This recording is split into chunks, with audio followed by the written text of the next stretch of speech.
you can even watch back. Giving players all the props or put them on blast. We don't give no hot takes, only talk facts. We're giving all our devotion, riding high on this wave of emotion.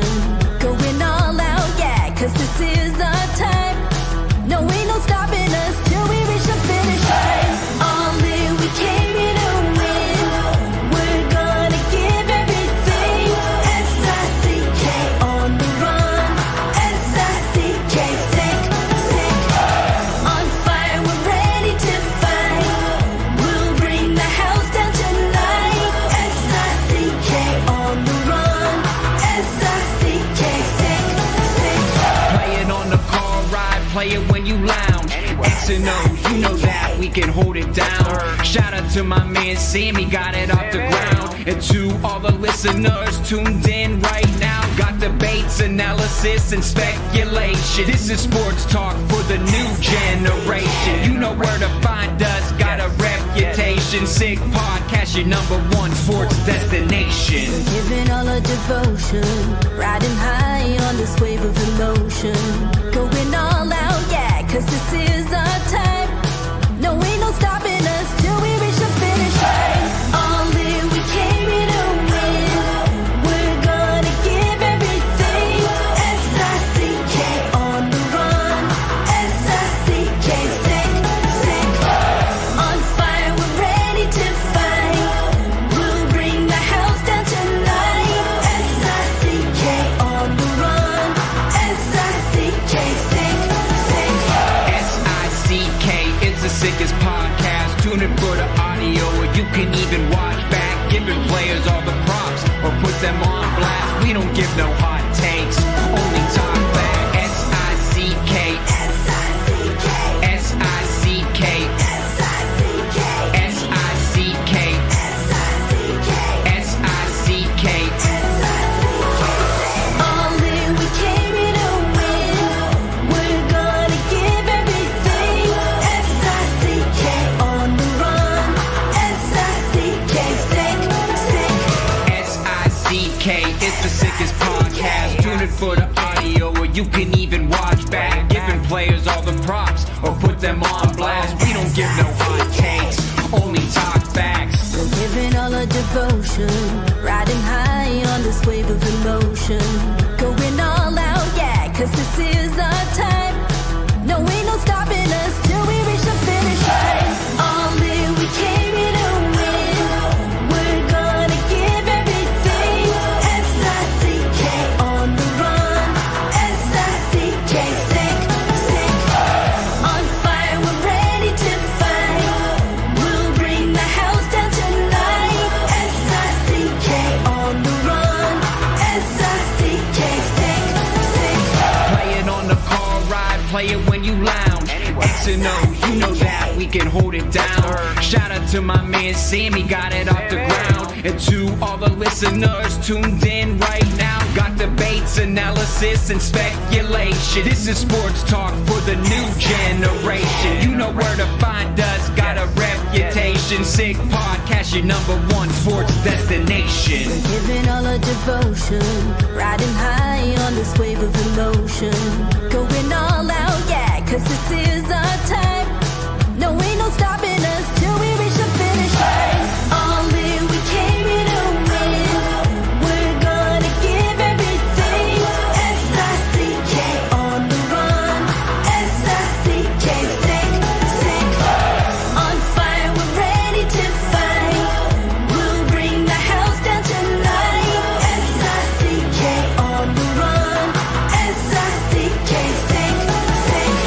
S-I-C-K is the sickest podcast. Tune in for the audio, or you can even watch back. Giving players all the props or put them on blast. We don't give no hot takes, only talk back. S-I-C-K, S-I-C-K, S-I-C-K, S-I-C-K, S-I-C-K, S-I-C-K. Turn up your volume. Because you're about to listen to The Sick Podcast. The Eye Test with Pierre, McGuire, and Jimmy Murphy. The Stanley Cup winning Colorado Avalanche. And after 22 years, Raymond Moore The sickest NHL podcast. It's gonna be sick. And welcome to another edition of the Eye Test here in a Sick Podcast Network. He is Pierre McGuire. I am Jimmy Murphy. It is our second episode of 2025 and the last one of the week here on a Friday. Pierre, our first live on campus Friday we've had in a while, so I'm excited about that. And in honor of On Campus Friday, we're going to bring on UNLV club hockey coach Anthony Vignieri-Greener, who was part of a huge upset last week where his club upset the defending national champion University of Denver Pioneers 7-6 in a shutout. We're going to talk about that and his team and what might happen with some club hockey teams going forward. Could they ever join D1 hockey? So we'll get into that. And of course, we're going to have plenty of reaction. We're going to get right into that right now on the World Juniors. Also, an interesting goal last night, the Colorado Avalanche and the Buffalo Sabres. We're going to talk about why it was a goal.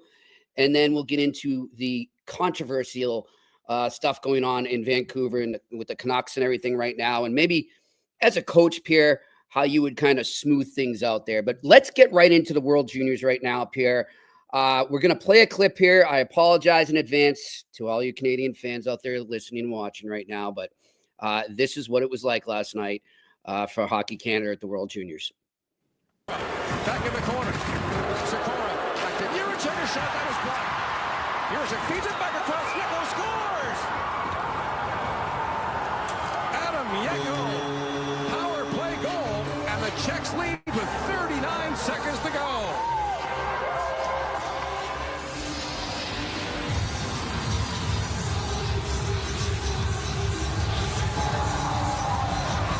The fifth time shorthanded cost the Canadians. There's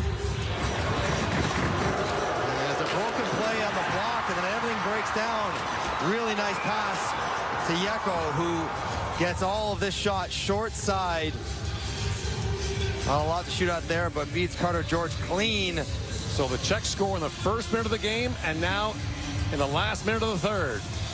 And Canada's got 39 seconds to try to find an answer here, or they'll bow out in the quarterfinals for the second straight year for the first time in their history. All right. My old partner forgot one other goal. 2.6 seconds left in the first period. Yes. Canada was not prepared. And I take no pleasure in saying that. Mm-hmm. They weren't the same team after the Matthew Schaefer injury. They lost to Latvia that night. The coach, Dave Cameron, got upset at his players. I knew what he was trying to do. He was trying to stimulate them. Once he started to do that, the team went into full-on panic mode. They can say whatever they want, spin control it all they want. All you had to do is watch the games. They were never the same team after all of that. They never were. And last night, they all said the right stuff going in.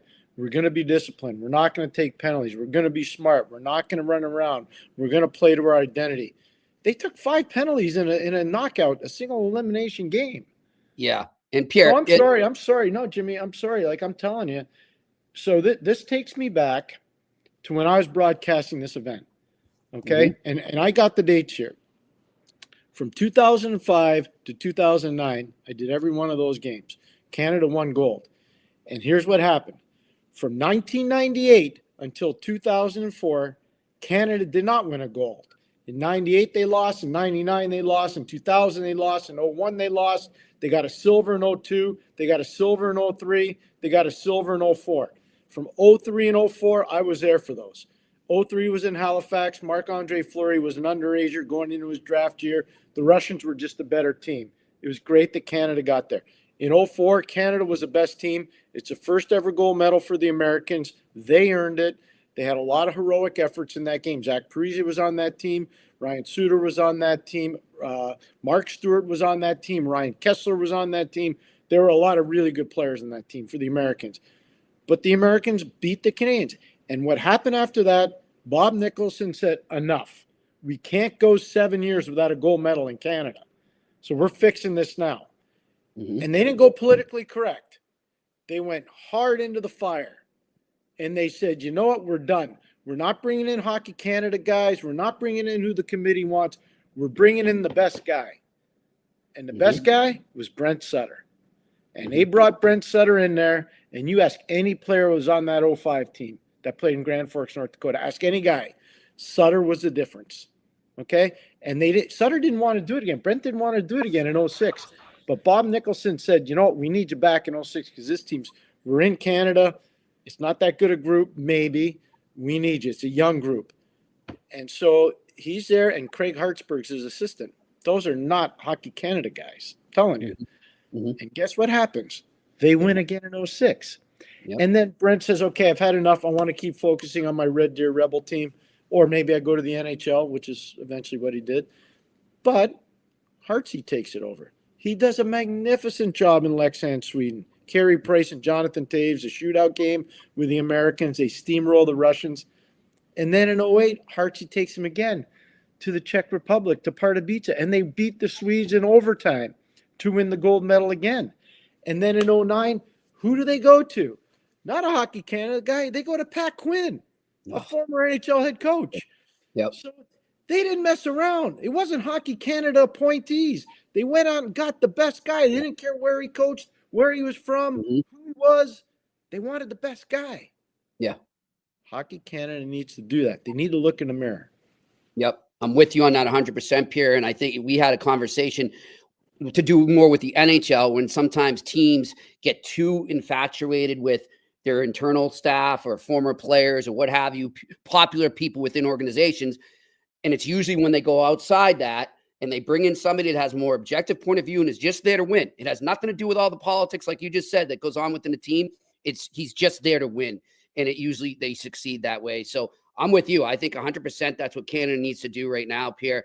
Before we go, we've got our guests right now. But before we go to that, one thing I want to say, Pierre, and I'm sure you agree with me, and we've talked a little bit about today.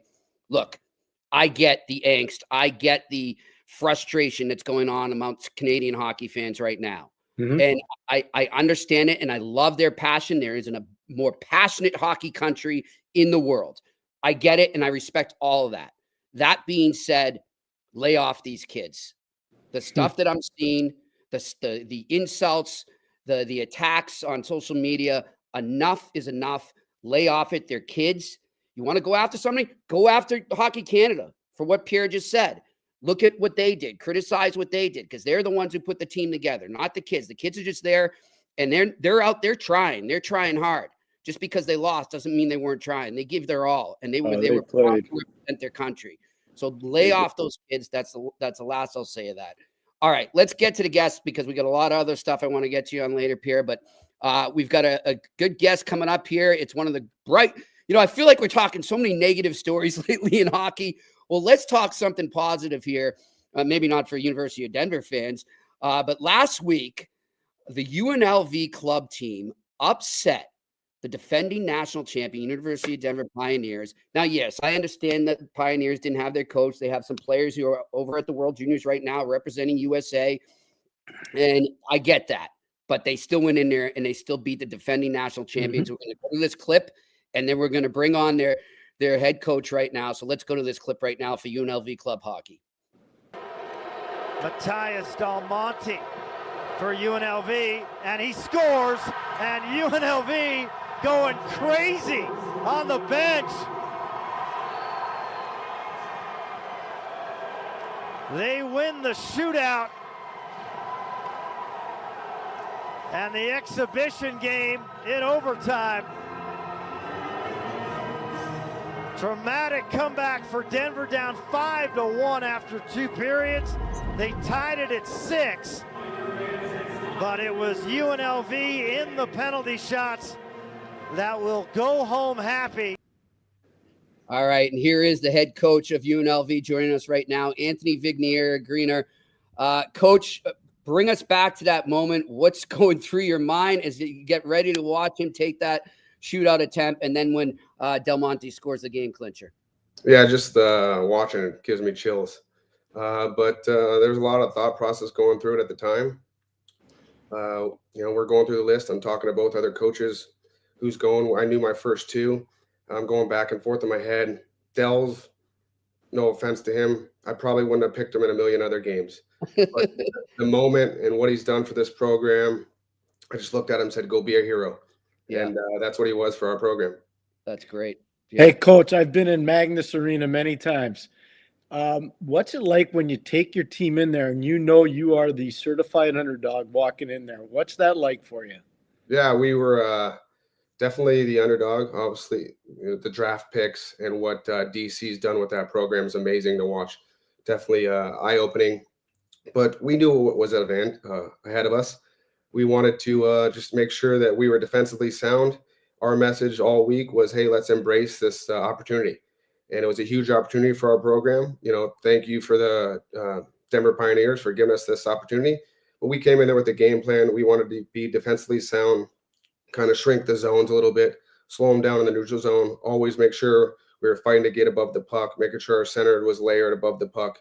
So we knew what the task at hand, and I'm glad to see that the boys went out there and got a win for us. When they come back and tie it up there, and you guys have stated you got the lead, you're here, you're on the verge of maybe pulling off this upset, and all of a sudden they come back and they tie it up. What did you do? What'd you tell the team to kind of gather their thoughts and calm them down a bit? Yeah, I think it all started just it's 5-1 after the second. We talked as a staff in between what we wanted to hit home in between the message. And the last thing we said was hey, let's just go shock the world. Obviously, it didn't go as planned. They come out, they score 2 quick power play goals, and everybody's kind of looking around and looking for each other. And maybe we went a little bit south and went negative for a second. So we call a timeout there and kind of just settle them in. Delves did a really good job of making sure we stay, on task, next task, just making sure we're staying positive. When you got a team like that with that many draft picks, they're coming in waves. So as a coach, the only thing we can do is all of us stuff we did beforehand. So there was a lot of emotions for me. It's ups and downs. I'm looking at the staff just let's hold on. They make it 5-3. We settle them down a bit. And then they make it 5-4. Then I'm okay, here we go. Here they come. They're coming here. Let's settle in. And then Heath Bench scores a huge goal for us, kind of just, put us back 6-4. And then, again, they're just coming in waves. What I told all my buddies in the group chat after was when sharks see blood in the water. They were, they were swarming the puck. The rolls and dives they had in the ozone, unbelievable, the talent they have there. So if it wasn't for our goalie and just to keep us in it there, just to hold on for dear life at the end, we wouldn't be here today. Well, now you've gone in and you knocked off one of the big dogs in the NCAA. You're a club team, as we all know. I've seen club teams go to Division I. Penn State would be one of them. Another one would be Arizona State playing in the NCHC right now. When's Nevada, Las Vegas going to move up and be a legitimate Division I team? I think that we're on the right progression, I would say. I think that there's a lot of buzz about, especially after last Saturday, but even before then, we're looking to get a feasibility study done. We're working with school. Hopefully they approve that with our AD, but we'd rather have it sooner than later. I think what the Knights have done here for Vegas, and then the mentorship that Greg Powers has done at ASU over the years has helped us in any way he can. I know that he would love to see hockey out west. I know DC at Denver would love to see more teams out west just to help geographically. But I think between myself, Coach Nick, Coach CR, and everybody a part of our organization, we're doing everything we can to get it out there, get the buzz, just keep the buzz going for a monumental win like we had last Saturday. Coach, we had Bruce Cassidy on the other day on our podcast on Monday, and I'm just wondering, what is your program's relationship with the Vegas Golden Knights, and also how much does it help just hockey having that team there? Yeah, ever since they got here, just the growth of hockey has exploded. You saw it in California, and you've seen it in Arizona. You look at a guy like Matthews. So we're hoping we're next. I think the Knights have done a great job bringing in high-end level coaches. They're building sheets of ice at a rapid rate, which we need. There's just not enough ice here in Vegas. The talent is through the roof. It used to be if you were any good at hockey, by the time you were 12, 13, your family was shipping you out of here just to go play, California Selects or the Bobcats in Arizona, or, you go Midwest. But now we don't have to do that. We have the right amount of coaches here, these sheets of ice. And then for the Knights, they've been tremendous. We play out of their rink. They treat us like gold there. Obviously we get second pick to the Knights, but other than that, we have our own locker room, our own gym, offices there. Wow. So they've done an unbelievable job in, supporting us in any way they can. That's great. You're a kid from Kenosha, Wisconsin. Now you're out in the desert. Did you ever in your wildest dreams think, I'm going to be coaching a team that's going to knock off one of the top 3 teams in the country, and we're not even going to be a varsity program?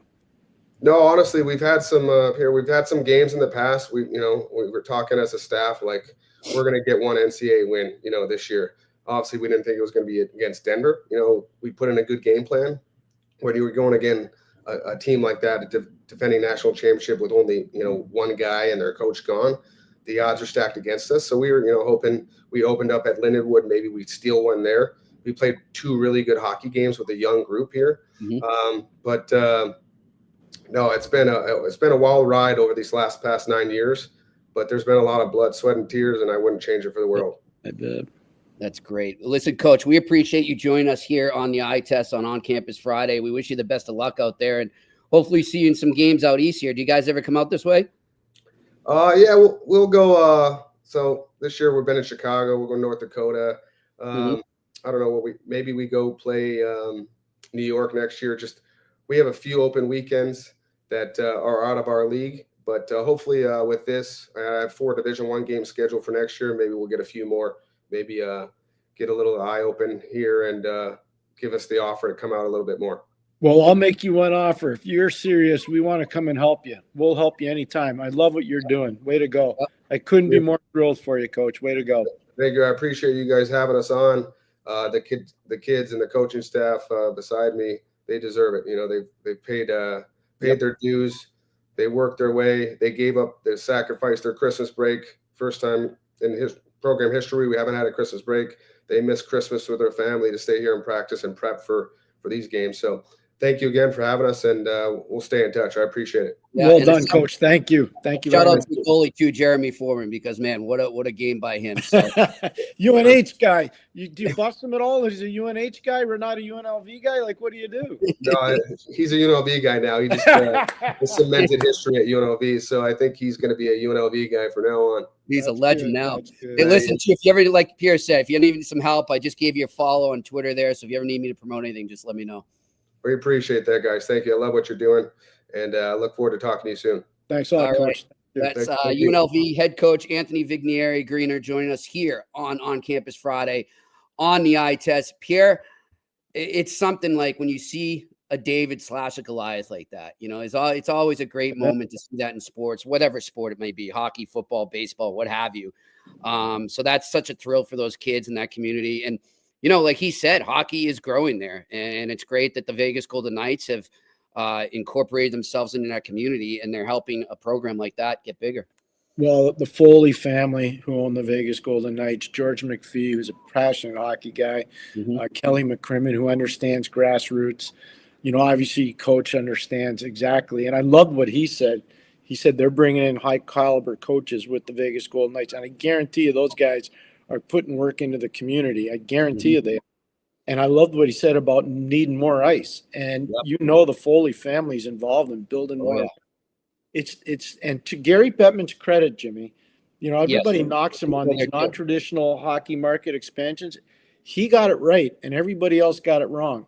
Because if you look at what happened in Southern California with Anaheim, obviously Gretzky going to LA, you look at what's gone on in Northern California with San Jose going in there, you really look at what's gone on in Dallas, you look at what's gone on in Florida, not just with Tampa, but with the Florida Panthers as well. Carolina now, Nashville, all these they're building more and more rinks, more and more players, both female and male players. Yeah. Yep. It's a huge, you can't play hockey unless you have rinks. Yep. And the only people that really have the ability to build that kind of infrastructure are NHL owners. Yeah. Yeah. And I'm with you. I mean, look, I understand there's a lot that Gary Bettman may have done, and he's warranted criticism.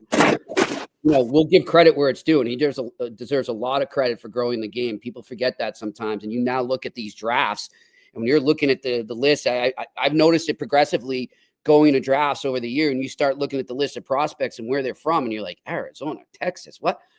No, but let me give you an example. Nobody talks about Josh Doan.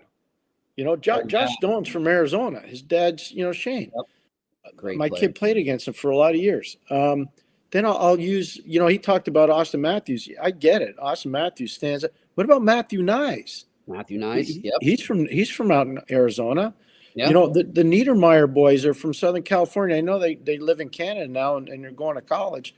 But you start looking at all the guys and where they're from. There are a lot of guys from these non-traditional hockey markets that are good, really good players. That goalie prospect you like to tout for the Montreal Canadiens, where's he from, Pierre? He's from Florida. Jacob Fowler. He is from Florida. There you go. So anyhow, great stuff there. But let's get back to the World Juniors quick because I know it's a hot topic right now. Did I send you a list of teams that I picked yesterday? You did, my friend. You did. And you've nailed every single team so far, Pierre. I have the proof right in front of me. Pierre and Scotty Bowman were texting before the tournament, and Pierre sent it to him, and he nailed it right in the button, every single team, including Czechia, who upset the Canadians last night. Pierre, let's get quickly before I have a question I want to ask you here. I've already asked you off air, but I said, is it okay if we bring it up on air? And you said, sure. Yeah. I want to get to that in a second. But why did you think Czechia was going to be able to beat them? They're big. They're well coached. Patrick Auguste has been through North American hockey. He's coached that team for a long time. He was a Leaf farmhand for a long time, played a little bit with the Leafs. But he gets the World Junior. He understands the process. They have guys that have American Hockey League experience on their roster, much more experience than what the Canadian players have. Canadians picked a different kind of roster. I'm not saying they picked the wrong roster. They picked a different kind of roster. And I thought that the maturity level of the Czechs would make them more comfortable in a hostile environment like it was in Ottawa last night. The fans, anybody that takes a run at the fans that were in the building are wrong. Those fans are amazing. Oh, yeah. Those fans are unbelievable. You know, I can tell you, like, Ottawa is one of the most underrated hockey markets in North America. Mm-hmm. They produce so many players. Mm-hmm. It's an amazing hockey market. It really, and the fans care so much. Yeah. But I would just say what really allowed me to feel comfortable taking Czechia is the maturity, American Hockey League experience, and the fact their coach Patrick Auguste really understands, the World Junior and playing in North America. You know, Pierre, I was just joking with people, like going back and forth with people, and I said, hey, well, thank God Czechia is not in the Four Nations. And one of the Canadian fans got pretty mad because, come on, Murph, their team's not going to beat their pro team would not beat the Canadians there. And I said, look, you may be right, but hey, anything can happen any given Sunday, as the guests we just proved and what UNLV just did. Can I put my hand up for a second? Yeah. Anybody remember the 1998 Olympics? I was just going to go there. Or if you want to go more recent, we can go last spring in the World Championships. Now, I know they don't have all the players there. Yeah, that's a different one. But the Olympics is best on best. Best on best. But the now, Olympics, somebody's going to say to me, well, they had Dominik Hasek. So what? They had Dominik Hasek. They still won. You had Patrick Roy. Yeah. I mean, Anyhow, I want to get to this question I was telling you about before. And then I told our listeners here, and I asked you off the air a couple days ago. It might have been right as the tournament was starting, right after. I was saying to Pierre, I said, Pierre, with the whole merger of the CHL and NCAA and how many junior players may now be going down to, from Canada, may go down now and play in the NCAA instead because of that. I said, do you think for once and for all that Hockey Canada will drop its bias against putting NCAA players? Now, I know you're going to say, well, they had Celebrini or they had Nadeau this year, but they didn't last year. But overall, they've been hesitant to do that. And I want you to explain the reasoning behind that and what goes on behind that, and also whether you think it will change now. Well, first of all, I do think it will change. I spoke with numerous Division I college coaches over the last week. Mm-hmm. They're watching the tournament just like you and I are, and most of the fans are. And they say the spirit of cooperation, when their assistant coaches who do most of the recruiting walk into the major junior ranks, the spirit of cooperation has been really civilized. It's been outstanding compared to when, and I'm not afraid to say this, and you had Scotty Borick on our show, a great coach from Merrimack. He said it couldn't wear the emblem on a jersey. We used to go back up there in the day. It was a very hostile environment. It was completely different. Trust me, in the 80s, it was not like it is now. I can tell you that right now. And, if you started going after some of the top-end kids that were eligible for the draft or were already drafted and were making their decision, it wasn't very friendly. I mean, It was pretty tough. And I understand that. I get it. But you're allowed to protect your territory. There's nothing wrong with that. Major junior hockey has a lot of major sponsorship. That's how they survive. And whether it's corporations that buy tickets and give them to their employees, whether it's corporations that put in sideboards, you know, in the rink, or whether they put on advertising or they sponsor a bus. I get it. All that stuff, it matters. Major junior hockey has been a tremendous producer of players for the National Hockey League, probably the greatest one per capita of any of the leagues in the world. But they are also very territorial, and I get that too. And so for a long time, there was definitely a bias against college players. I said it on this show, and I'll say it again. Bradley Nadeau not being on that team last year, that was not correct. And so a year later, they decided to put him on the team because he's not playing college hockey anymore. He's playing in the American Hockey League. Yeah. Okay, I think that goes away. I think all that stuff's gone now. I do. I believe that stuff's gone. But I would say this, in fairness to everybody involved in the Canadian Hockey League, the CHL right now, I think that team was good enough to win. I think the whole template of that team was good enough to be successful. I think the problem was when Schaefer got hurt, when Matthew Schaefer got hurt, it changed the entire dynamic of that team. And I think they were stunned. They got punched in the mouth by Latvia, and they were stunned, and they never got off the mat. They never got off the mat. Pierre, you twice now in the last couple of days, even before last night happened, when you and I are talking, doing our prep for this podcast, you brought up a game that you worked in 2011, and you've been going back to that in your head. This whole experience for Canada has brought you back to that game. Why don't you tell our viewers and listeners about it? So in 2011, the Canadians had a real good team. They did, and they played the Russians in the final. And after 40 minutes, they had a 3-0 lead, and they were dominating the game. It was 3-0. It could have been 8-0. Canada was letter perfect. They had a lot of good players, and it was in Buffalo, and Canada was rough and they were physical. And then all of a sudden, the Russians said, you know what, we got some pretty good players too. And I know the Russian coach got really upset, and he was punching the blackboard, and he was going crazy after one of the periods. Probably something I would have done too, to be honest. No. I know. So Kuznetsov, he puts Kuznetsov, Tarasenko, and Panarin together as a line. And they just run the game. And eventually they win 5-3. And over the course of the game, I called it the greatest Canadian meltdown in international history for them, for the Canadians. And it was. They've never melted down like that. No chance. And that's the last World Junior I ever broadcast, because when I signed to go to NBC, I wasn't allowed to do the World Junior anymore. So I think about that a lot. The head coach of that team was Dave Cameron, the same coach that coached Canada here in Ottawa. He was the head coach of that team. There's a little parallel there, yeah. So anyhow, Pierre, and the other thing, one more final thing on the World Juniors, and we'll kind of we'll segue this into the NHL as well. How much is this going to hurt the ratings, having Canada go out this early? Significant. Yeah. So that game that I did with Gordon Miller and the great TSN team, and James Duthie and Bobby McKenzie, as good, Ryan Rashog, Gord, that was as good a hockey group as you could ever have. Johnny Hines, who produced it, not the coach in Minnesota, another different John Hines, Paul Hemming. That World Junior did $6.88 million. I can tell you this right now, and anybody at the NHL want to debate me on it, go ahead. I'll show you the numbers. That blows away any NHL number. Yep. Especially right now. The news just came out. Look, and it is what it is. We're just reporting the facts. We're not trying to start anything. We're just bringing something that I believe and Pierre believes needs some attention. The Winter Classic. Ratings for the Winter Classic that just happened between the Chicago Blackhawks and St. Louis Blues at Wrigley Field on New Year's Eve drew less than 1 million. It's the lowest rated Winter Classic ever. Lowest rated Winter Classic ever. Less than 1 million.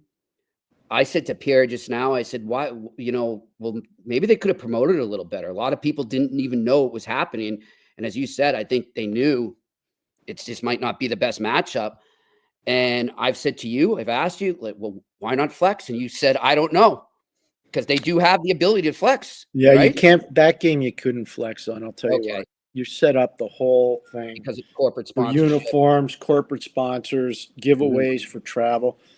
So this would be impossible to flex out of a Winter Classic. Okay. But this weekend, you got the New York Rangers playing the Washington Capitals on Saturday afternoon, and you got the New York Rangers playing the Chicago Blackhawks on Sunday afternoon. I have to think you could have flexed out of one of those games. Sunday. Especially Sunday. And why not have the Islanders and Boston Bruins? What about Pittsburgh and Carolina? I mean, and I'm not taking a run at the TV guys. I know how hard a job it is. It's hard. Yeah. But that's just a short-sighted way of looking at doing a national weekend, your first one of the year. Yep. If you have the ability to do it. I mean, the NFL does it all the time, right? And especially at this time of year when you look at it this year, like I'll give an example, like right now in the NFL, right? A lot of teams are already eliminated, and some of these teams were playing each other, and they flex out of them because they go to one that still has playoff implications. And I know it's January and nobody's secured a playoff spot yet in hockey, but still in terms of competition and attraction to the viewers, like you just said, there's some other games they could explore and maybe switch to. So, hey, maybe this is something they do going forward. I think that what happened just now with the Winter Classic, I would think has caught the eye of the powers that be, and they're going to look into this, I would imagine, to try and improve it going forward. So, look, it's an amazing brand. The Winter Classic is an amazing brand. It is. Yeah. And I don't want them to get rid of it. Everyone's saying can it. I don't say get rid of it. No, it's the stadium. Rethink it. So the Winter Classic needs to be rethought. I gave you some ideas the other day. That was great. And, I had a major producer who heard our show send me a note, and he goes, that's a really good idea. He says another one would be, what about playing it on the Ottawa Canal, the Rideau Canal, with a smaller attendance, but make it a real outdoor game, a real outdoor game. Yeah. So he said, this was just a producer friend of mine that watches our podcast all the time. And he said that I like the idea of going up to a mountain range and doing it. I think that would be cool. But the Winter Classic's a good brand. The Stadium Series, I get their sponsorship. I understand. I get all that stuff. Yeah. I think that has to take a rest. Yep. That has to take a rest. Sometimes especially you can have when you consider, Jimmy, you know what's really important here? And I don't want anybody at the league getting mad at me. Those points are 2 points, whether they're playing outdoors or indoors. We got too much parity now in the league. Yeah, and when you're playing an outdoor game in March, in the middle of that stretch of games. I mean, I'm not sure that works with the integrity factor. That's a great point, Pierre, because yesterday, too, you were talking about, and I think you're absolutely right, and I kind of went back and was looking at some of the records of teams after they played in Winter Classic, and you were dead on. It takes a bit to acclimate yourself back. It's 7 to 10 days, man. I'm telling you, it is. And especially if you played in a cold one. Right. Like if you played, or a wet one. Like when it's wet out and it's cold. I remember doing Pittsburgh, Washington in the football stadium and talking to the late Franco Harris. It was unbelievable. Jerome Bettis was there. It was an amazing event. I remember doing the one at the Big House in Michigan, like 112,000 people just before we went to Sochi. And we were soaking wet. Like there were guys that were leaving to go play in the Olympics, and they were like dying out there. Yeah. It was so cold and windy and wet, but, it was a great spectacle for the fans. But think about how long that would take you to come back from. I know. So, anyway. Especially when, like I said, I mean, the schedule's every year. And now because of the Four Nations, it's even more condensed in March. Yeah, it's true. You're going to go through. All right. Final thing I want to talk about before we get to the Q&A here, Pierre. There's been a lot of noise out of Vancouver regarding Elias Pettersson and JT Miller and a rift between them. And, they try to downplay it. But there was an interesting interview that happened on a podcast here called Missing Curfew. It's a great podcast. I urge everybody to watch it there. And Brad Richardson, who played with both players, who was teammates with them in Vancouver, he had this to say about the relationship between JT Miller and Pettersson. Tell you this, and I'll be super honest with you. And I've had this, and I was in that dressing room with those guys. I love JT, love him. He's a fucking animal. But I even told him, I said, "Hey, you're too hard on this kid. Yeah, you're too hard on him." And I said, I know you're saying exactly what I think, but he's a kid that doesn't take when you're on him, he's gonna shut it down. I told him, like, hey, you're gonna lose this guy if you keep doing it. Well, you were That's what I said to him. And hey, JT he's the man, but there is a lot of tension, and something's going to give. I guarantee you. And I'm not saying you have to love every guy on your team. It helps, but something's going to give there. So we'll see. There comes some pressure, right? And No, 100%. Richie, you know, I love JT Miller, and if there is a problem between the two of them, if I'm the GM, I'm trading Pettersson. I don't care what anyone says in Vancouver. I love JT Miller. Okay, so we have no insight right now or who might be traded or if any trade will go down right now, Pierre. But the question I want to ask you is, when you were a coach, whether it was assistant or head, did you ever have a player that, look, you love his passion, you love what he brings to the rink and to practice every day and what he brings in the dressing room, but sometimes, even if it's just accidentally, crosses a line with a teammate, and how would you handle it if that happened, and how would you prevent it from potentially getting to where it seems like we are in Vancouver? I never had an issue like this. Okay. I've had guys that have had other kinds of issues. I'm not comfortable going into it right now, but I never had this kind of an issue. Now, I don't know what's going on there. I want to stress that right now. Yeah. But I know the guys that are on that Missing Curfew podcast, and I like Scotty Upshaw a lot, and I like Obi a lot. I know both guys really well. I respect them a ton. They were unbelievably forthright when I was working on TV. I had Upshaw and a bunch of different things. He's one of the few guys I can tell you his first shot on goal in an NHL game was at Madison Square Garden. He scored. Wow. Yeah, I remember that. Like, Uppy's a good guy. And so I get, like, what they were doing there. And Brad Richardson is salt of the earth. I'm just going to tell you. You talk to anybody that played with that guy. He didn't play for himself. He played for his teammates. He's salt of the earth guy. I always had really good relationships with him on and off the ice. Just talking to him, I had so much respect for the guy. So I don't know exactly what they're hinting at there. The one thing I'd say, I had the honor of coaching Rick Tocchet. I never bet against him, number one. And if anybody could figure that out, he's going to figure it out. And you know what? I'm just telling both those guys, whether it's JT Miller or Elias Pettersson, don't mess with him, man. Do not. They don't have a bad ending. Bad ending. Here's the only other thing I want to say about this. I think it's important. I haven't read it or heard it, and if it's out there, I don't want anybody to think I'm plagiarizing from them. So I apologize. If somebody else has put that out there, I apologize. The Sedins are really good people. They're respected by both sides. They're Hall of Famers. They're fantastic. They were really game competitors. The only blemish on their record is they never won the cup. They're fantastic team people. They're part of that organization. I would like to think they would be able to somehow, if something's going on, and I don't know if it is or isn't, but if something's going on, they could find a way to breach this, and so everybody's singing from the same songbook. I don't know if that's been brought up or not, Jimmy. I don't know, and I haven't heard it. So if it's been brought up, I just want somebody out there that may have brought it up before us. Good on you for saying that. I'm not plagiarizing that. It's just a thought that I have, and if you put it out there, I commend you for it. Yeah, and they're class acts. They always have been. True The and bad. Sedins are, I'm telling you, these are special people. Yeah. They're really good human beings. They care a lot about that franchise. They care unbelievably about that city, and they were excellent players. Brian Burke stole the 1990 draft. Will go down as the worst draft in NHL history, except for one team, the Vancouver Canucks, because of Brian Burke. He identified the creative genius and the ability of both those players. Yeah, I love it. I was just watching him before he came on here. He was on with our good friend Jeff Marek, so good to see him. We got to get him on the podcast sometime, man. Berkey? We'll get Berkey on. We'll get Berkey on here. All right, let's talk about our wonderful. Well, first off, I want to remind everybody we are going to be up in Montreal for the Four Nations.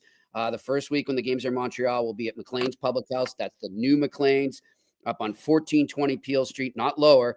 There's two of them, so remember the new one, upper Peel Street on the other side of St. Catherine. And then when it goes to Boston, we will be over at West End Johnny's on Portland Street, 138 Portland, really looking forward to that. In the 2 weeks before that, on the Mondays, February 3rd and February 10th, we'll be there for the Bean Pod as well. And we're really looking forward to broadcasting from those two locations. I actually spoke to Kevin Stevens today, Pierre. He says to say hello, and he loves listening to us. And he's going to try and swing by our shows in Boston. We just want him feeling better. Big man, we need you feeling right. better. We need Kevin feeling better. We're thinking it, Kevin. He broke his ribs.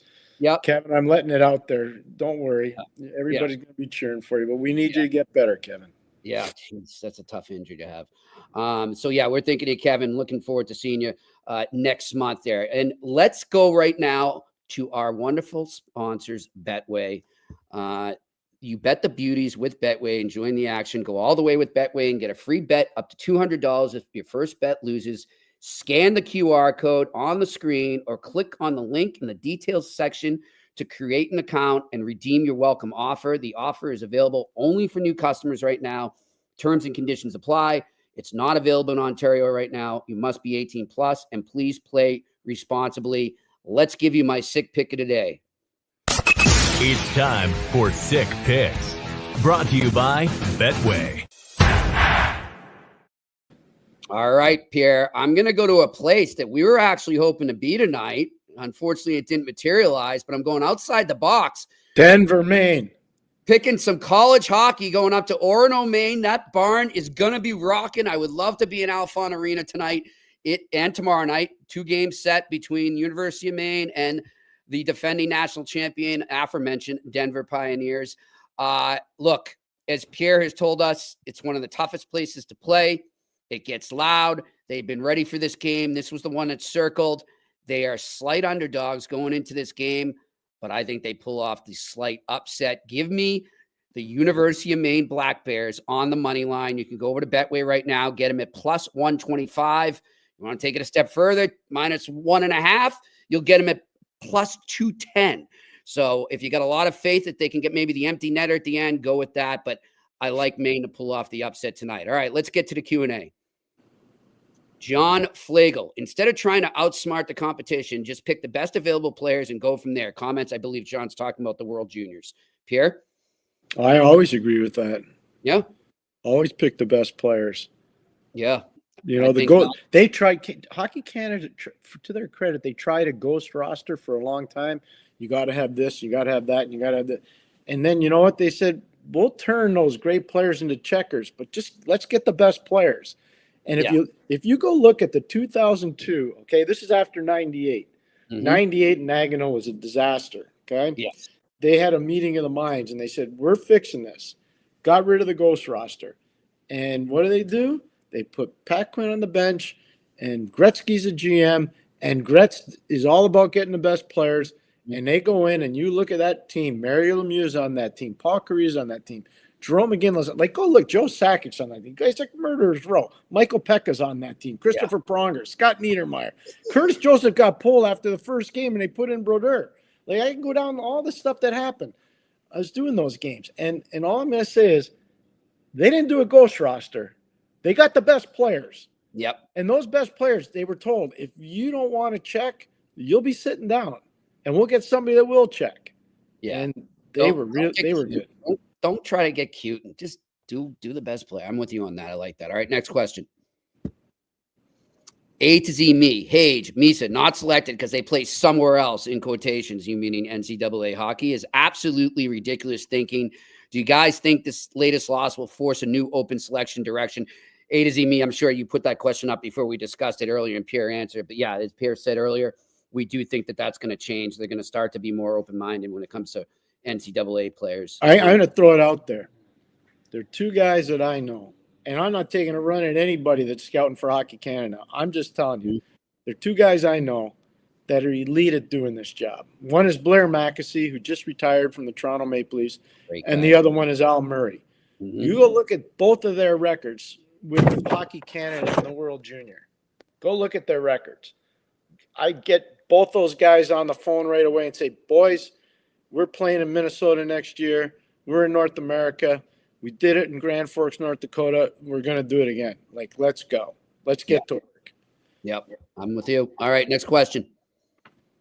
Alex Evanowski, who do you think got left out from the Canadian World Junior team that should have made it? Before you get going, Macklin Celebrini not playing for San Jose, and the Americans could say the same thing about Will Smith. Right. So, I mean, like, there are players out there that are playing at other levels higher. They're not going to get released by their teams. Mm-hmm. Honestly, Ryan Leonard shouldn't be there. Ryan Leonard should be playing for the Washington Capitals. It's not because the Capitals didn't want him. Kid wants to try to go in for Boston College. Yep. I get it.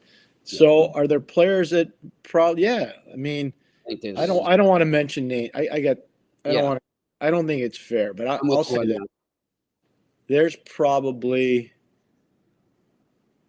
3 to 4 guys they could have changed up. But I'm going to say this: the guy that should have been there and got hurt is Michael Schaefer, or Matthew Schaefer, and I'm just telling you, his injury made a big difference. All right, next question.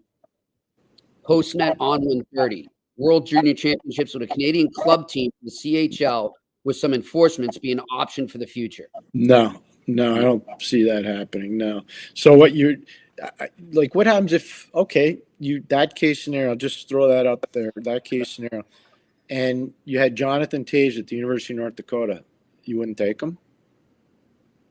Exactly. Macklin Celebrini from BU, you wouldn't take him? Yep. No, I don't see that. What if Gavin McKenna is playing college hockey next year? You're not going to take him? Yeah, I don't see that. No. So you get what I'm saying, though. I do. No, but I do. I see your point. I think it's a great point, but I don't have the best players. Yeah. Best players go. No politics, as Pierre started the show off with. Just go with the best players. Play hockey. All right, next question. Jeff Conde. Pierre, why wouldn't Canada go back to Dale Hunter to coach the Canadian team? Clear winner. Good question. You heard what I said before. I was there.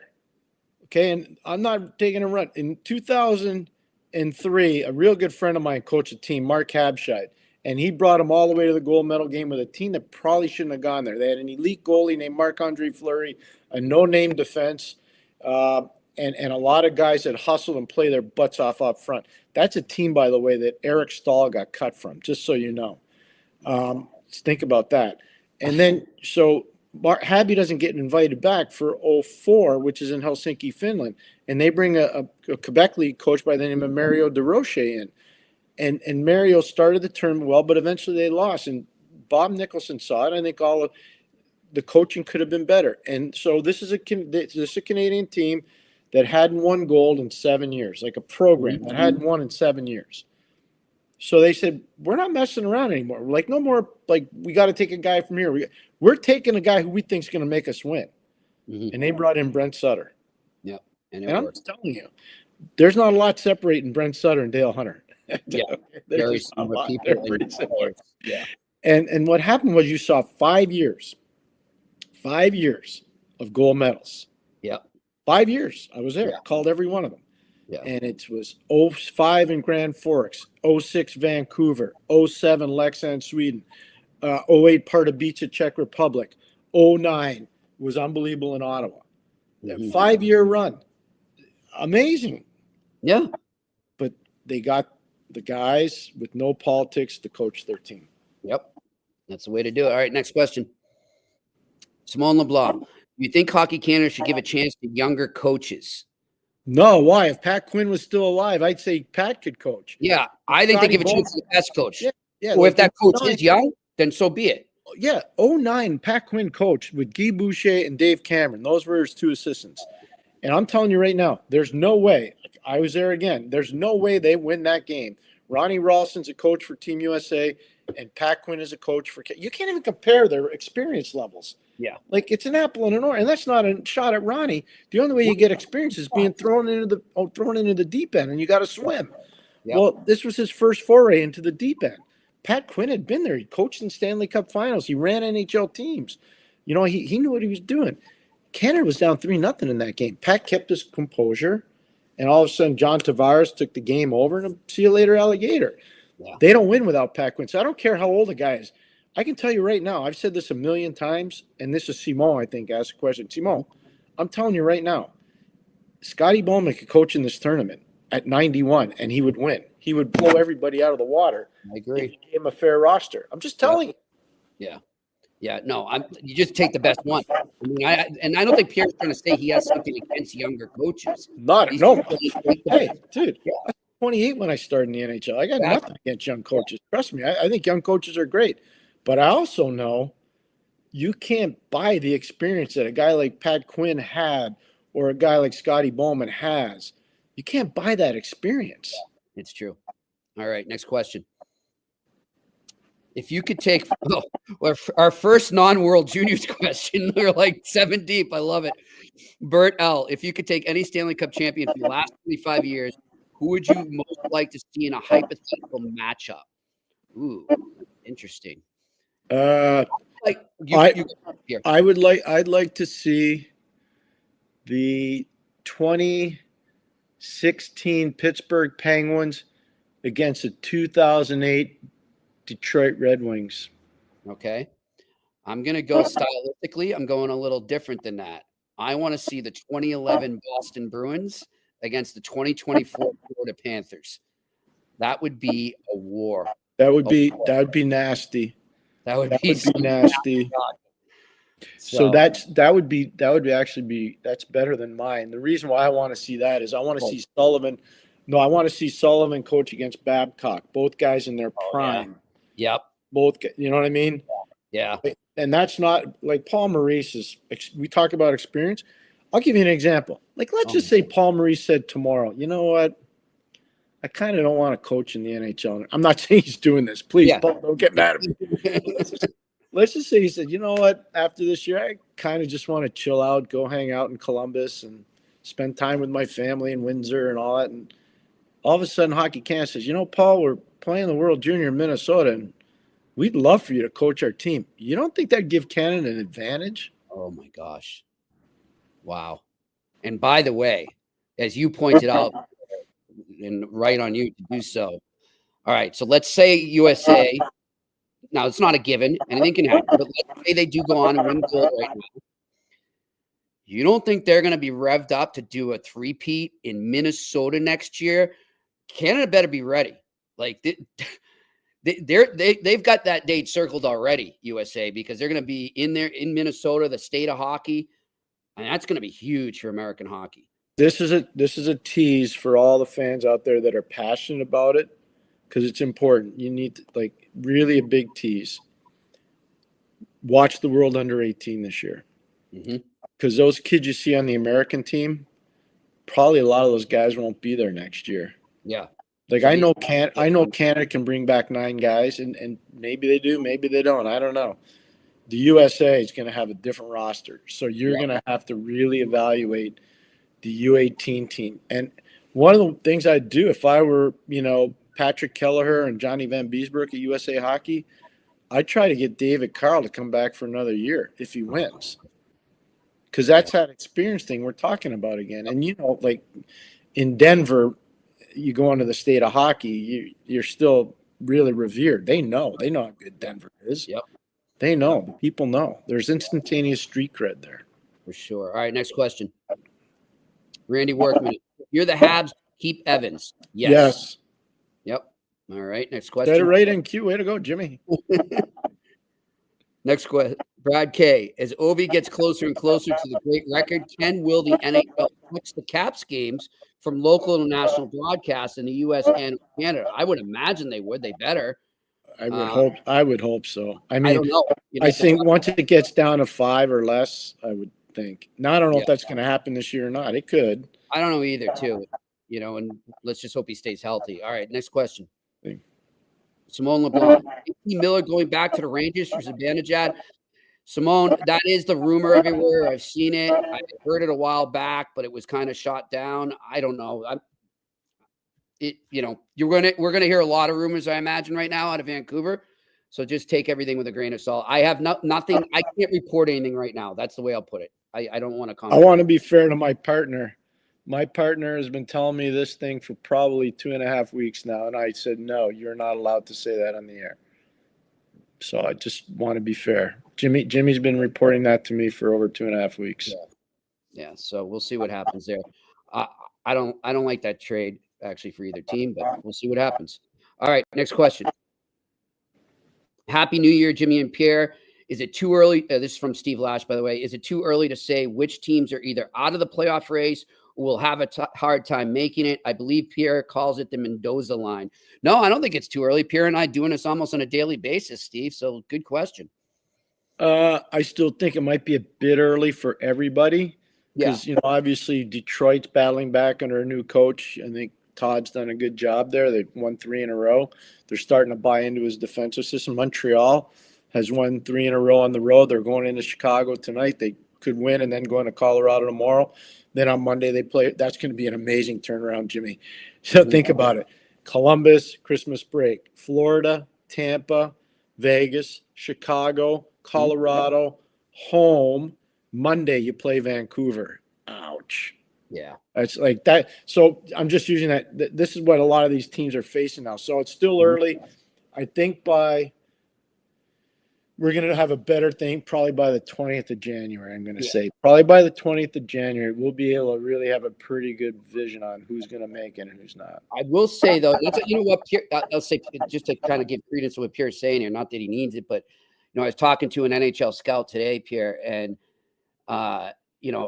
he's saying, a lot of teams are starting to go to their meetings in the next few weeks. And I was thinking in the back of my head, I didn't bring it up with him, but I'll bring it up to you right now. Every year, it must get so much more difficult in those meetings to kind of, do this because so many teams are still in the mix because of the parity. You've got a list of all these players and targets, but teams have to decide, all right, are we in it enough to go for those players? So it's such a delicate process, I would think, the more parity there is in the league. Agreed. 100% agree. Yeah, I was thinking about that. I was like, wow. All right, next question. Randy Workman, the Habs are close to a playoff spot. Keep it close. Would you become a buyer at the deadline? Oh, yeah. If you're there, if you get near the deadline, definitely. The only thing I wouldn't – there are a couple guys I would not trade. I would not trade Jacob Fowler. I would not. I would not trade Logan Mailloux. Me neither. I would not trade Owen Beck. I would not trade Demi Duff. I would not trade Michael Hayes. And I wouldn't want to mess with the integrity of my roster at the NHL level unless I was guaranteed to get a player that I think is going to usurp the player that I'm trading away in terms of being a better player. I would not be afraid to trade draft picks, but I'd be very careful on prospects. Yep. Especially the ones that have filtered into like you say, into the NHL roster now, Pierre, because they're growing together, building that chemistry. So, all right, next question. Brad K. Judson Lake near Abbotsford Airport sits on the U.S.-Canada border. Have the Winter Classic there with the red line splitting the two countries. You could have refs, linesmen, and customs officiating. I love it. You know what, Brad? That's creative. Awesome. I like it, Brad. So back in the day when I spent a lot of time on the road, I would start out usually in Seattle, go down to Portland, come across to Spokane, and then I would drive up from Spokane through the interior of Michigan, through the Snohomish Pass, actually, and go into the interior BC. And back in those days, Kelowna wasn't there yet. The city was, but the Kelowna Rockets weren't there. They were the Tacoma Rockets. And I'd go up to Kamloops, and then I'd work my way around the interior BC, watching major junior games, and then I'd go to the airport in Vancouver and head home. But I had so many good visits there, and I know exactly the area that he's talking about. Abbotsford's closer to Vancouver, obviously, but I know the area. Yeah, didn't they have an AHL team there for a bit? They still do. It's Vancouver. Okay. I thought they moved there for some. I don't know why. Okay, Vancouver's farm team's there. Yeah. All right. Next question. Alex Ivanowski. Pierre, when you watch a hockey broadcast in the U.S. and Canada, who's someone you think does a great job doing the job you did? That's a good question. I think Ferraro does a good job. Ray does a good job. I think Mike Johnson does a good job. I salute Mike. Mike does a good job. I like what Mike does. He's not afraid to give you his opinion, which I think is really important in that job. You're not going to make a lot of friends when you do that, but it's important to do that, I think, when you do that job. I think there are a lot of guys that work hard at it, but I would say those are probably two of the better ones. I think on the regionals, Joe Micheletti in New York is very good. I think our good friend Andy Brickley is very good in Boston. Very, very good in Boston. Yep. I'm just trying to go around. I want to be fair to everybody because I think it's important to do that. I'd have to think more about it, but there's a lot of competent people. But on the national shows, I think Ray Ferraro and Mike Johnson stand out pretty significantly. You know, I'll tell you, speaking of the Bruins, I just want to give a shout out too, because I know, we haven't seen her in a while. She's still taking some time off, but a shout out to Sofia Jurskovic too, Pierre. She did a great job when she was on NESN, and I really hope she comes back. She was very good at her job. I enjoyed I watched all the Bruins games, and when she was hosting the desk in particular, after taking over for Dale Arnold, I thought she did a really good job. Yep. Yeah. By the way, Dale's back. He's been doing a lot of games lately. Like, I guess he just can't get away. Yeah. Anyhow, all right. Next question. Jeff Condi. Jeff says, Pierre, do you buy the guys were exhausted excuse for not practicing? Seems like an asinine excuse not to hold practices or make adjustments. I have a hard time with that. I think mentally they may have been exhausted. I think after they lost to Latvia, they were mentally, I don't know about physically. I have a hard time with that. I don't know why you can't go on the ice for 30 minutes, especially if you need to make adjustments. But one of the messages that needed, and I'm sure Dave Cameron tried, Jimmy. I'm sure he tried. But the discipline, the lack of discipline, that's a problem. It was a problem, Jimmy. Yep. Whole tournament for Canada was a problem. Yeah. We just told Shane, I don't know if you see it. There is one more question there. Grok 2.0 is asking about Demidov. I don't know if you want to pull that one up before we close her up. Hey guys, can Demidov join Habs this year? No, he can't. But man, I saw some highlights again today. That kid is magic. It's going to be, I know the NHL is different, Pierre. I know it's a tougher league, but he's got some skill. Oh, no, that's why I told you. Like you asked me before, I forget I apologize who the questioner was. But I would never. He's untouchable. Would you trade Lane Hudson? No, I'm sorry, I'm not trading Lane Hudson. I'm going to tell you a good story, and I won't tell you the team. And the player knows. I told him the story. The day after we drafted Chris Pronger, okay, an NHL team called us. My office. What will it take to get Pronger? Just like that, eh? Yeah, that's fast. Just like that. So I think Chris got drafted on a Saturday, I think, and it was Monday morning. It was Monday. You'll like this. So I put together this list. I won't tell you the names of the players because it would start all kinds of commotion. And I put 3 really good players on the list that were part of this team. And I showed Paul Holmgren. And Homer says, well, if we could do that, we'd have to think about it, right? I said, yeah, we really would. So we called them back. And we gave them the names. And the guy actually said, I could do 2 of those 3. Whoa. And I was like, no way. Wow. And you know what? I wanted Pronger bad. Because who didn't? Christopher was, Jimmy, I'm telling you. This kid was something. He was something else. His whole career, he was something else. Amazing, and tough as nails, Jimmy.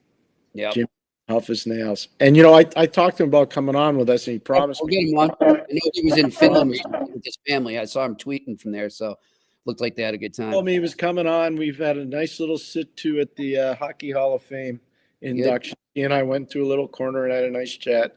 He said he would come on, so we'll get him on. We'll get him on there. Just quickly, I want to say about that story that Pierre just said. So that is one thing. I love that you just said that, Pierre, because so many times you'll hear like GMs will say, we're not shopping this player. They're not lying. They're not shopping the player, but that doesn't mean that there aren't guys calling that GM asking for that player. And so many times in the past, I've reported that, and I've even had one GM come after me one time say, Why'd you say this? Well, you're telling me that no GM's ever called you about this player. Because if they're not doing their job. And he said, well, I didn't say that. I said, well, then I didn't say that either. So this happens all the time. That's their job. GMs are always exploring trading ideas like that. But that doesn't mean it's like a trade that's going to happen or it's an actual proposal. It's just, you tell them, Pierre, you exchange ideas a lot. I mean, that's part of the game. And then sometimes all of a sudden, like you just said, you'll strike a chord and you'll say, well, wait, maybe that will work. That's why you can't have a front office that's leaky. Exactly. You can't leak. Exactly. I'll give you one more that'll make you laugh. I hope it makes you laugh. So I won't tell you the team I was working for, but I had been on the road for a long time. And I went to a game in a Midwest U.S. college market, and they had a whack of good players. Oh, they had a whack of them.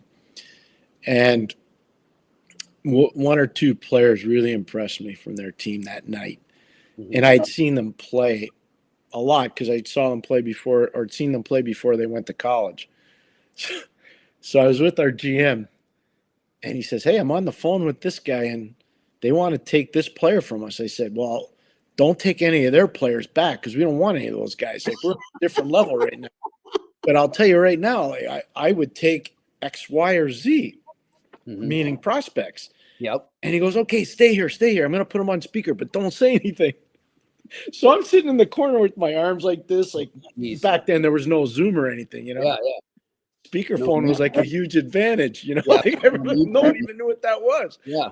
So all of a sudden, my boss gets on the phone. And he's talking to this other GM. The GM says, I want this player from you. And my boss says, okay, we'll do the deal, but we want this guy who doesn't even play on your roster. And the other GM goes, is McGuire in your office now? and the GM looks at me and says, yeah, tell him I'm in there. Yeah, we heard he was there watching our kids the other night. So they know. So it was kind of funny, but we didn't end up making that deal for those players. But yeah, that happens. Jimmy, what you just said, people are always talking about players. That's why you can't leak. Yeah. It's part of the game. Yeah, that's the problem, right? Because then if any bit of those conversation leaks, it becomes the rumor, right? Even though it wasn't even a rumor, it was just shooting the breeze, like that's all. They got in a lot of trouble, and here's why. He got set up. He got set up by upper management because they thought he was the leak. Oh. So they told him a name that they weren't trading.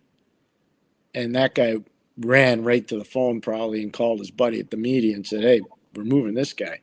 And it's in the paper the next day. And he got called in and he got in a lot of trouble. And he said, don't do it again, you're going to lose your job. And I don't believe he ever did it again, but yeah, it was, yeah. In age, Pierre, how many times that conversation must happen just because of social media and everything now? Well, now it's. Do you think you might know this? Do teams do they flat out have classes or sessions like saying to their scouts and management, hockey ops guys, this is what you can't do, X, Y, and Z, and I don't know if they have classes, but I know that the superiors always remind people. Yeah, that it must be really emphasized a lot now. Yeah. Imagine. So, all right. Oh, this has been fun. Thank you. Yeah, this was fun. And hey, you know what? You know what else was fun? Was talking to the head coach of the UNLV Anthony did great. Anthony Vignieri-Greener. Thank you for coming on, and thank you to Kayla, the PR person there, for helping us organize the interview there. Thanks to Shane Wards in Montreal. Our first show of 2025 was Shane. And also thanks to you, the viewers and the listeners. We appreciate your questions as always. Pierre, plans for the weekend? Going to watch a lot of college hockey starting at 4 o'clock tomorrow in Hamden, Connecticut. Quinnipiac versus Northeastern. Yes, I heard. And then I'll be talking to you on Monday from the Great White North. Oh, by the way, you were like, I want people to understand. So you wanted to know about the goal last night from Colorado Buffalo. That's right. I'm sorry. You know what? No. Because I just thought about it as you were talking to me. Yep. So I called a friend of mine who's an NHL guy. Yep. And I said, can you explain this to me? But before you do, I want to answer it. And if I'm wrong, tell me. The reason why that play wasn't blown dead last night in Colorado, the Buffalo-Colorado game, was because, first of all, there was no contact to the head. Second of all, the player was fully equipped. Third of all, it was a Colorado player that pushed, and it's Parker Kelly, one of my old players, who pushed Benson into the goaltender Wedgwood. Okay, that's number one. So no equipment problems, no blow to the head. He's down and out. They worry about embellishment in that situation. The referees are warned about embellishment. But this is the number one thing. Buffalo never lost puck possession. Peterka to Krebs to Benson to the back of the net. If they had lost puck possession during that sequence, the whistle would have blown. So the key to this is there are a few keys. So you can tell all your people, because I know a lot of people are angry about it. They were blasting the officials. No, I get it. But here's why. And it all makes sense. No contact to the head, no flaw in the equipment process, no loss of possession, and Benson scores on the wraparound. But Benson was a guy that got checked into Wedgwood, but he got checked in by Parker Kelly, who's a member of the Colorado Avalanche. And by the way, ever since you told me to start watching that kid Benson, I love him. He plays with some passion. He's a nasty little piece of business. Yeah, he's like a little cannonball rolling around the ice. Well, he reminds me a lot of a guy that I had the honor of coaching, Patty Verbeek, who's a GM. And he's not as good as Patty. Patty was a really good player. He's not as good as him, but there's a lot of characteristics that are similar. A lot. I know you got a date with TSN 690, so we'll That's let you know. Jimmy, you know what? This is so much fun, and we're so grateful to all of our viewers and listeners. Really grateful. Hey, and I want to give a shout out to the main team in the East Coast Hockey League. A real good buddy of mine who I train plays there, Will DeVoe. And they watch us a lot. Will, we're all thinking about you. He's playing really well. Got the game winner the other night in overtime, and he's playing through a lot of injury right now. So I got a ton of respect for him and a lot of time. And the other guy, another player who we trained, Marshall Rafai, just got called up by the Toronto Maple Leafs. So he's part of their group right now. So I'm proud of those guys. How about your friend Bobby McMahon last night? 2 goals. Two more, Bobby. Bobby's at 12. I told you he's going to get to 20. You didn't believe me. I know. Wainwright, Alberta. They're doing dances in Wainwright for Bobby. Speaking of the Maine Mariners, too, I got my friends, the Mannix brothers, on the Big Jab in Maine. I go on with them once a week here. They've been begging me to come up there. So I'm going to have to make it up for a game. Because I think I'm like 45 minutes to an hour. That's it. And when you go there, I'm going to send you to a restaurant called Duck Fat. I've heard of it. I heard Duck it's great. Fat is awesome. All right. It's so good. Duck Fat is good. I will remember that. Sounds good. All right. Well, listen, everyone out there, have a great and safe weekend. Happy New Year again. We will talk to you Monday here in the Eye Test on the Sick Podcast Network. And that's a wrap. Hope you don't miss us too much until next time. Follow the Eye Test with Pierre McGuire and Jimmy Murphy on YouTube, Facebook, Google Play, and Apple Podcasts.